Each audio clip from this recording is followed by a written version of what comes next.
క్రితంసారి municipal corporation ఎన్నికల్లో అప్పుడు YCP అధికారంలో ఉన్నప్పుడు చేసిన దౌర్జన్యాలు దౌర్జన్యం అని చెప్పాం, అది గొప్పదని చెప్పలేదు.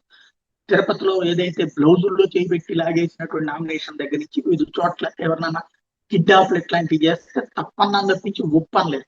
కానీ ఆనాడు ఆ తప్పుని ఎత్తి చూపినటువంటి పార్టీలే పత్రికలే ఇప్పుడు ఇవాళ జరుగుతున్న అరాచకాన్ని సమర్థించడం లేదా అసలు పట్టించుకోకపోవడం విచిత్రం. తాజాగా తిరుపతి జిల్లా తీర ప్రాంతంలోని వాకాడులో నెల్లూరు 34వ వార్డు కార్పొరేటర్ తండ్రి నజీర్ని గురువారం దొంగలు కిడ్నాప్ చేశారు. వైఎస్ఆర్సీపీకి చెందిన వెంకటగిరి నియోజకవర్గ సమన్వయకర్త ఎదురుమల్లి రామ్ కుమార్ రెడ్డి విషయం తెలియదు నజీర్ కుటుంబ సభ్యులతో కలిసి శుక్రవారం స్థానిక సీఐకి ఫిర్యాదు చేయడం. గురువారం మసీదు నుండి వస్తున్న నజీర్ని కారులో కొంతమంది బలవంతంగా ఎక్కించుకుని పలు చోట్లకి తిప్పి చివరికి నెల్లూరులోనో ప్రాంతానికి తరలించారు. అక్కడే ఓ రోజంతా ఉంచుకున్నారు. అయితే కిడ్నాప్ చేసిన వ్యక్తులు నజీర్ని తీసుకెళ్లే సమయంలో నీ మీద నీ కుటుంబ సభ్యుల మీద పలు కేసులు ఉన్నాయని బెదిరించినట్టు నజీర్ చెప్పారు. రోజు తర్వాత మళ్ళీ వాకడికి తీసుకొచ్చి వదిలేశారు. ఇది వాస్తవంగా ఏం చేయాలి? కిడ్నాప్ చేసిన వాళ్ళని అరెస్ట్ చేసి బొక్కలో వేయాలి, 7 ఏళ్లకు తగ్గకుండా జైలు శిక్ష చేయాలి. కానీ అది చేసింది ఎందుకు?